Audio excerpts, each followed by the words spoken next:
how to delete everything from your phone. Hello everyone and welcome to Tech Talks. If you want to delete everything from your phone, no matter what, all the apps, images, phone numbers, everything, all you can do is follow these few simple steps. So first thing first, open your settings app. Now here on top of your screen, you will find this option about phone, so tap on it. Now scroll down all the way to bottom and then you will find this option factory reset, so tap on it.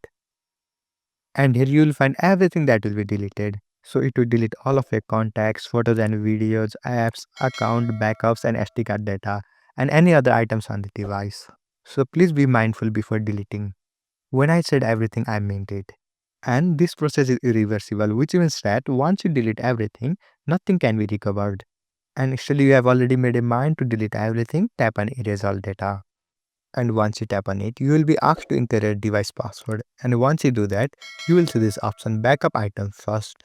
You will also get option to backup your data. So if you want to backup, simply tap on backup or else tap on factory reset. And once you tap on it, it will take few minutes to delete everything from your phone. And within few minutes, your phone will be restored to factory mode.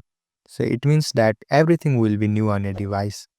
So this is how you can delete everything from your phone. I hope you found this video helpful. Thank you for watching. Follow us for more helpful tutorials. Subscribe.